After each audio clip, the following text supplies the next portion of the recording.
Welcome to the American Dream in the Eyes of Immigrants podcast.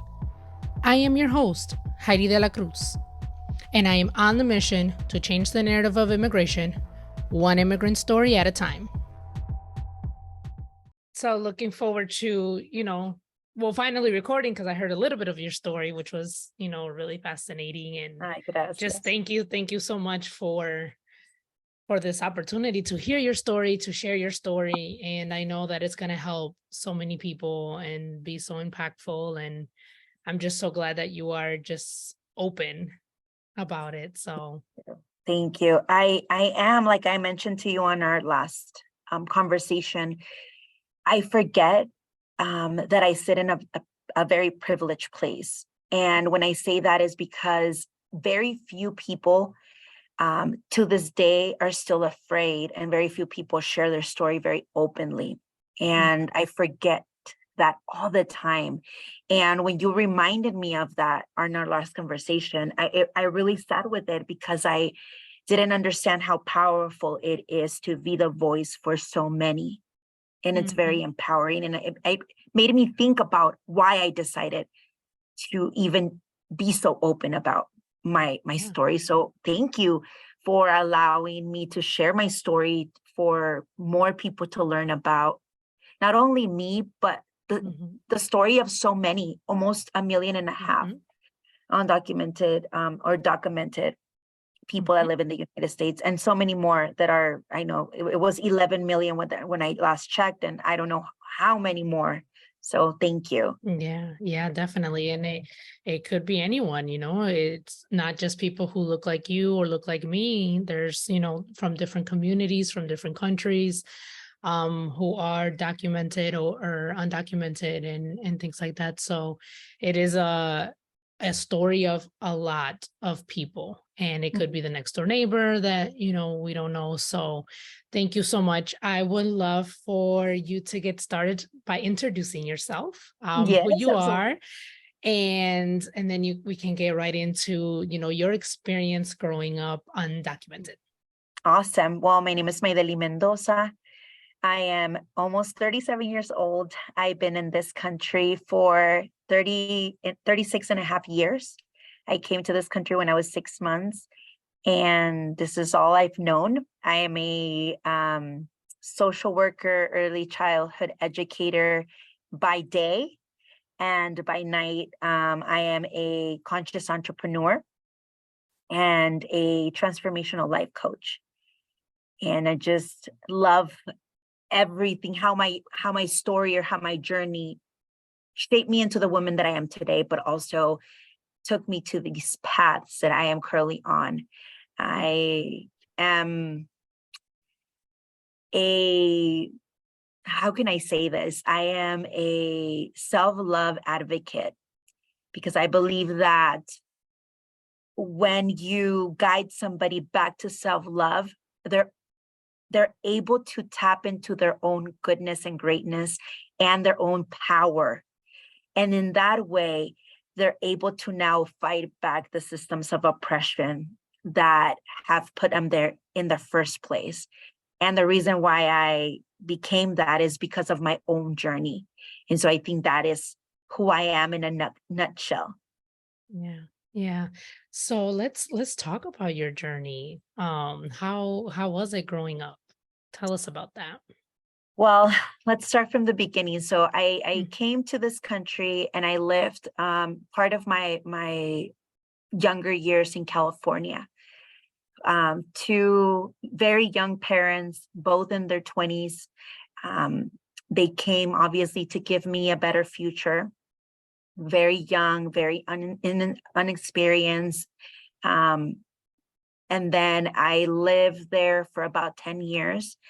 And then I moved to Utah. And the reason why I moved to Utah was because my dad was very unstable in a lot of areas. And he was an alcoholic.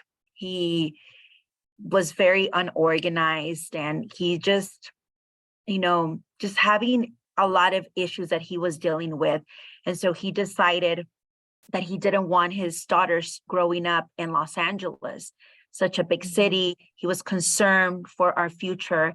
And he decided, I remember very vividly the day that he decided. It was, I think, in July of 97, where he said, where he got home and he saw like graffiti in our home.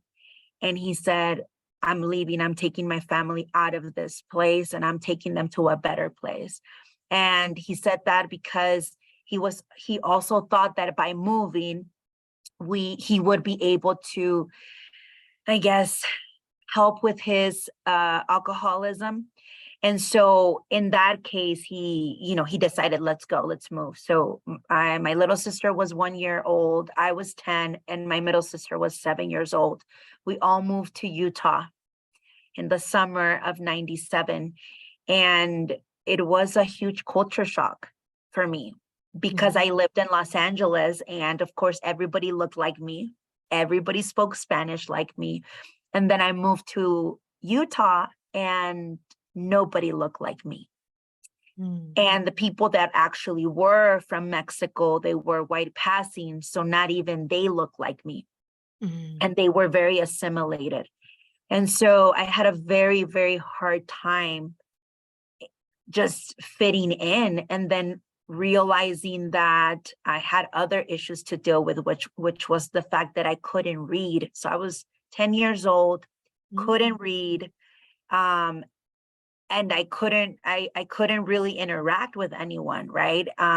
Because first, I remember this experience where the first day of class, I went into my class and they called out my name, Maydelli.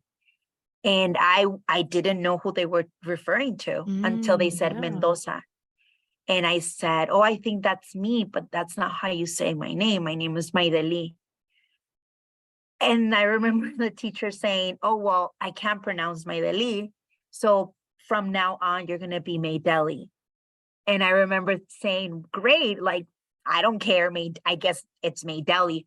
But there was this dissociation from how other people view me, or how other people like put me in a little box, to who I really was, right? And that was the most important moment of my life, when they stripped me away from the last little bit, which was my name.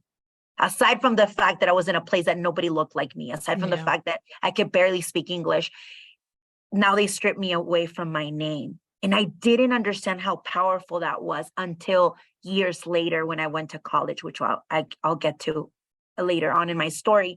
So that was my experience.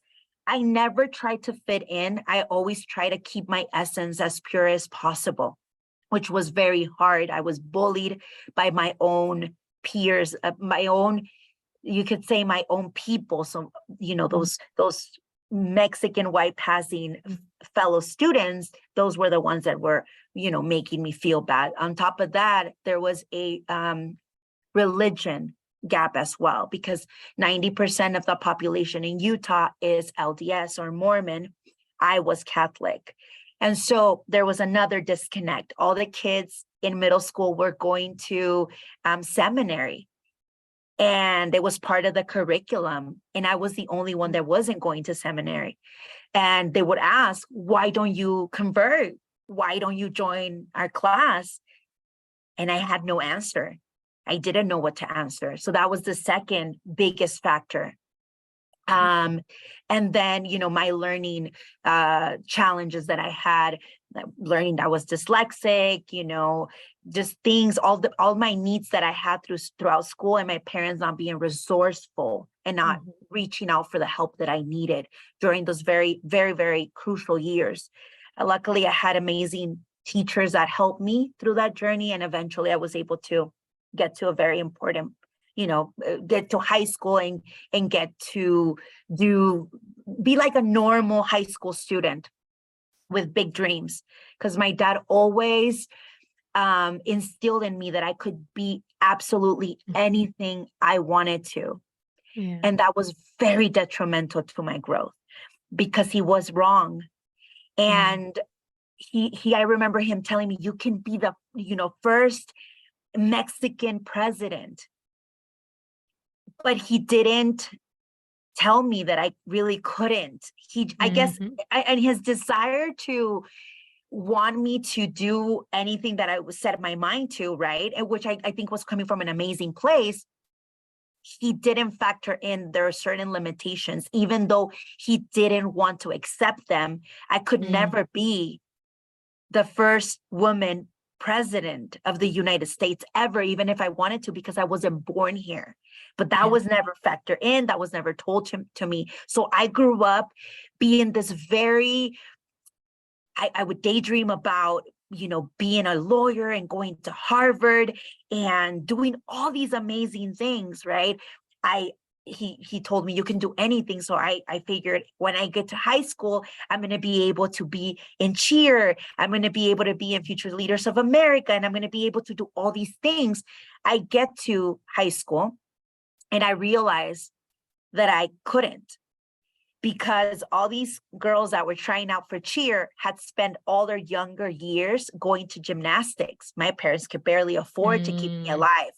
So that was one factor. And I could never, all these girls were more qualified than I was. So that was the first of like, why couldn't I join the team? I didn't Mhm. understand that until in recent years, as to they were set up for success. I wasn't. Mhm. They were giving things that I was never given. They grew up in a very stable home. I didn't. Those were huge factors that nobody told me impacted not only my education, but also my personal development, my mental health, Mhm. my everything, right? And so then, I'm trying to get all these classes AP because I want to go to Harvard, and I couldn't, because there wasn't a social security number. But at that moment, when I would ask my parents would give me the runaround. So until that moment, I didn't know that I was undocumented. Right. I couldn't even understand why they giving me the runaround that I'm taking AP classes, but I'm not, I don't have a social. So how am I going to take the state exam to get those credits? Yeah. But I didn't question. I just kept on going because I wanted to be this perfect daughter, being Mhm. the eldest of three. Mhm. You have this, I think anybody that's the eldest daughter of immigrants understands, right? I Yes. was doing it all. I was taking care of my sisters, Yeah. picking them up from school, feeding them, making sure they did their homework. I had to do all my chores. I had to make sure I had everything done for school. So and I say we, all of those people that are listening to me that are the eldest daughters Mhm. or sons could relate, that I was doing everything. And I thought I had to. That was like my superpower. I needed to do all these things, Mhm. take care of everybody, even though I had been taking care of my parents for my entire life, subconsciously, without even knowing. So I come to my last year of high school, and I meet with the counselor, and she tells me, where do you want to go to school? And I said, I want to go to Harvard. And she laughed, and Oh she my said, gosh. Harvard. She said, do you understand what it takes to go to Harvard? And of course I didn't know what it took, right? You Mhm. needed you needed to prepare since freshman year. There's certain things that you needed to do. And do you even have the money to pay to go to Harvard? Can your parents even finance it? And all these things that she was telling me, I couldn't understand. What do you mean I needed to prepare since freshman year? I thought I was already taking all the classes. What do you mean I need extracurricular activities? What do you mean my GPA is not good enough? What do you mean? What do you mean? But nobody explained to me. She just gave me a face, and that face said it all. Mhm. A girl like me couldn't go to Harvard. Where could I go? Because Harvard was the school that I wanted to go to. That Mhm. was where my heart was set to go to, or UCLA. But why didn't anybody tell me this, right? My dad just told me you can do anything you set your mind to. Anything. Yeah. Well, yeah, I set my mind to go to Harvard. Why am I not going to Harvard? What's wrong? Why? And that happened, and I was very devastated, and I couldn't understand. And in my dad's desire to want to help, he said, don't listen to her. You can do whatever you set your mind to. Again, those words, you can do anything. Those words were very, very, very detrimental to me because it was a lie, at least for a person like me. And so the day of graduation came, and I had not gotten into any college because that Social Security was never given to me, which was a requirement. Apparently, my GPA wasn't good enough. Because of my learning challenges, I wasn't a great test taker. So I didn't do good in the SATs. So all these factors, I was graduating, but I had absolutely no plans. There was absolutely nothing. I had nothing. And my only desire was to go to school, to get a degree, to break the chain, generational chains. Because my mom went to the university, but she never graduated because she had me. I didn't want to be that statistic. I wanted to make it. And I wasn't going to allow anything to stand in the way of me going to school. So the day of graduation came. I had done a CNA certification. And in my mind, I said I was going to go to school and pay my way through college by being a CNA, right? But I had forgotten that in order to take the state exam, I needed a Social Security number as well. So all these things, still, nobody had told me that I was undocumented. So I remember my dad went to my graduation, and it was the saddest day of my life because he went to my graduation and he said, me thinking my dad's going to be super excited. He's going to be super proud of me. I finished high school. What a great accomplishment. And the only thing that he was worried about was going back to work in order to make money because he was losing money by being there. He didn't show up with balloons. He didn't show up with flowers. It was like, this is not good enough for me. The day you graduate from Harvard, that's the day I'm going to feel proud of you. Wow. And still yet, how was I going to get to Harvard so my dad could feel proud of me? Because that was my only desire, was for that man to feel proud. Yeah. And I remember crying, and I remember thinking, what's going to happen? I didn't get admitted to any school. So I told my mom, I said, Mom, I don't know what to do. You never give me my social. It's May. Like, what am I going to do? And I remember her saying, you don't have a social. And I said, okay, well, what does that mean? I don't have a social. Yeah. She said, it means that you were not born here. And I said, well, you said I was born in Santa Maria, and Santa Maria is in California. But she forgot to say that Santa Maria, not California. That's Mexico City, a little city, town. I don't know how you could call it. That's where you were born. But in my mind, my very positive, toxic positivity, I said, that's not going to stop me. I mean, I don't have a social. I wasn't born here. What a big of a deal could that be, right? Yeah. And so I went on MySpace and I did my little research. Can you go to school? Where can you go to school if you don't have a social? And I don't know, I ended up somewhere in the web, and in that place where I found was like, California, you can go to school in California even without a social, something to that lines. So I was so devastated as to the situation that happened in my graduation with my dad that I decided to pack my bags at 17, because at that moment I was still not 18. Yeah. I decided to pack my bags and move to California. I'm talking to you 2004. DACA did not exist. I was talking to you about before cell phones had Google Maps. Yeah. So I had to go to the gas station, get me the map. Yeah. Route, trace my route and go to California. So in 2004, I packed my clothes, my books, which was my biggest prized possession, and my map. And I drove myself to California to pursue that American dream The same way that my parents had 17 years prior to that had arrived to California with a bag full of dreams.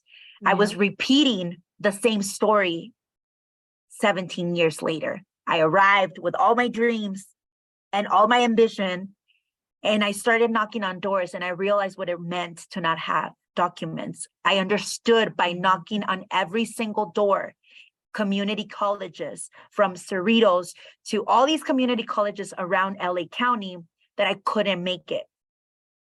Because I couldn't get enrolled because I was undocumented, because I didn't have a social.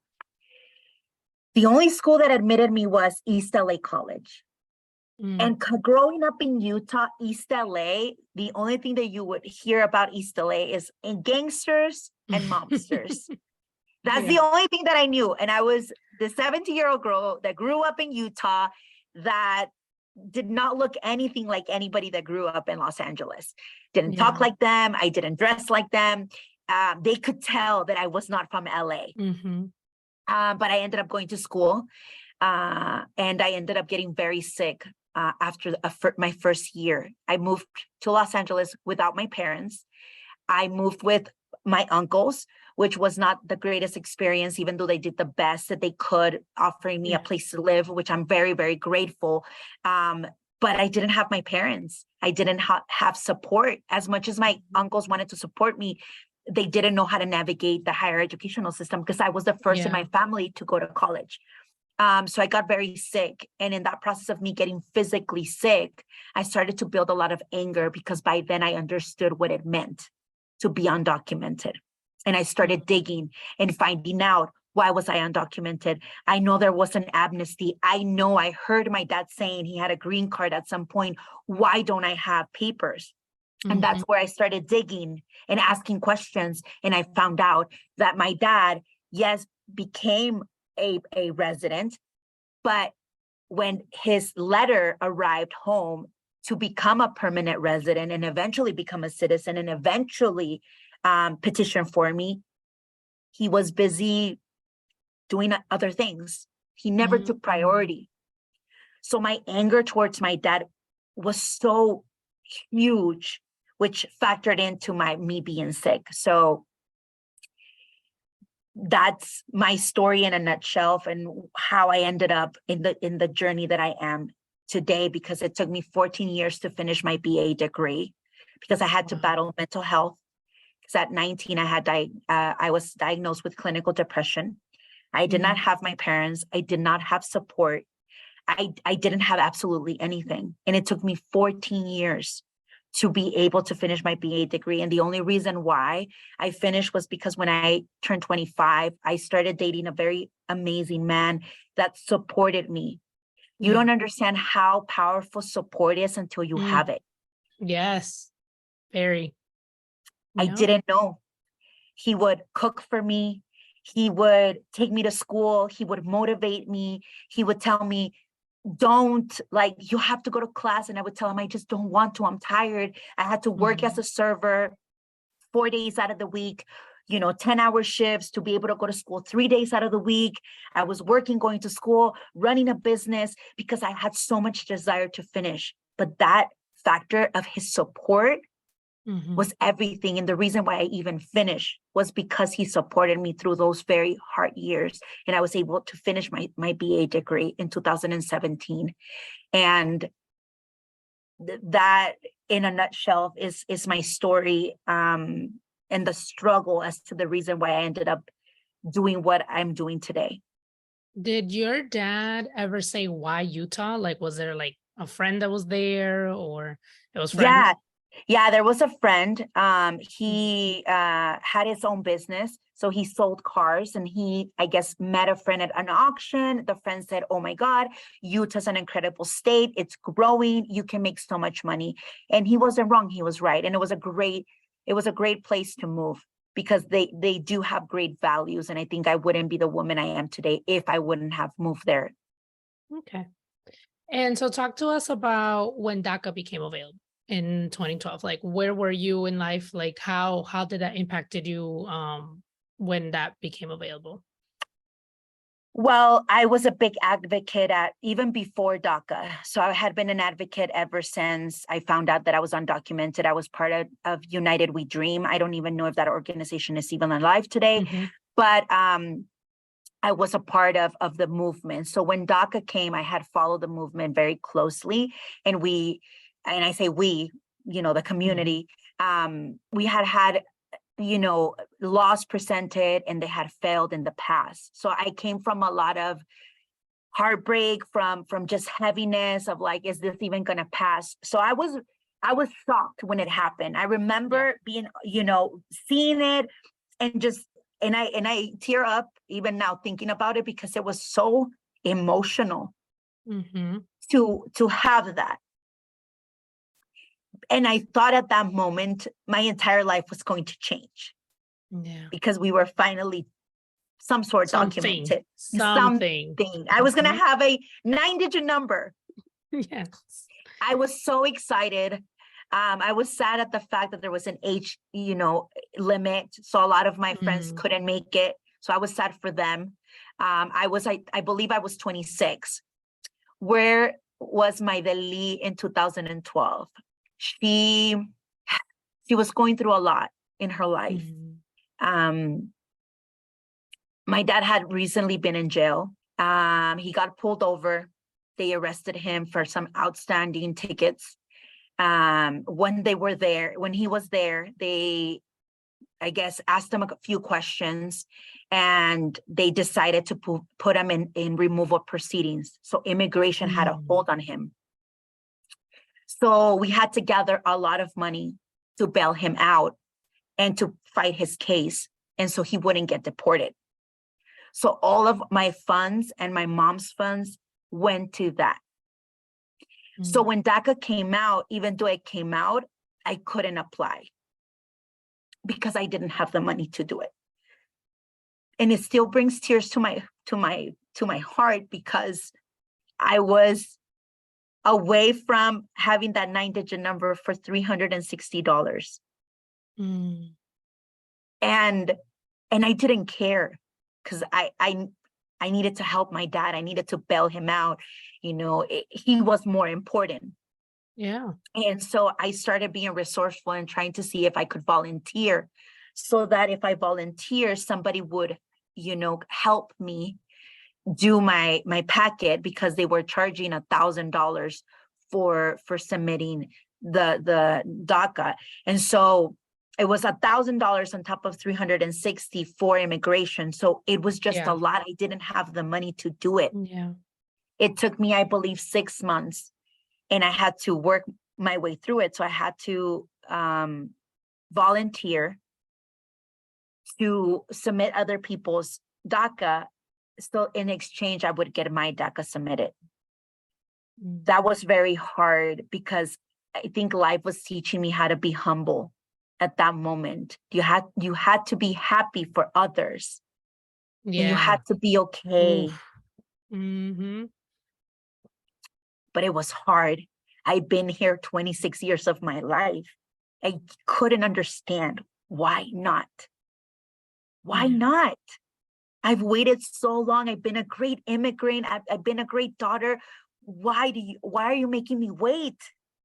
Again, my dad was that reason why, my dad was the reason why I couldn't, right?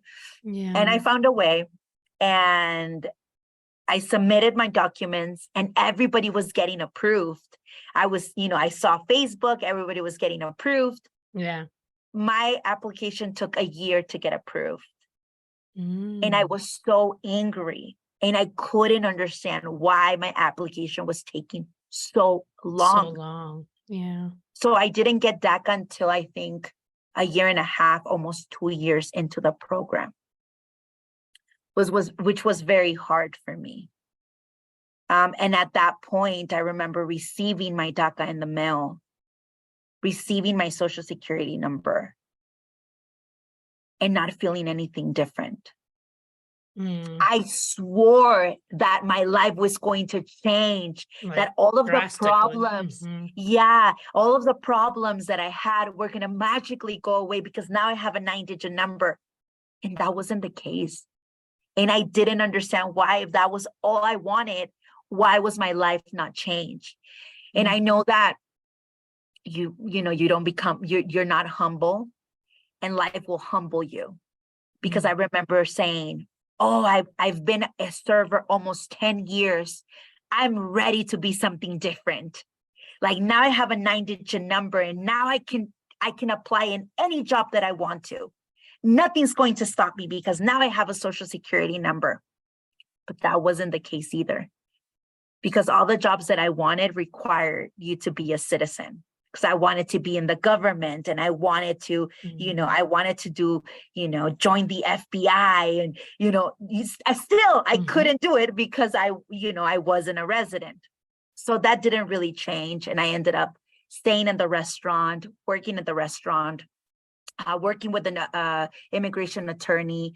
And, you know, just my life didn't really change much as I thought, as I had built in my head that it was going to change.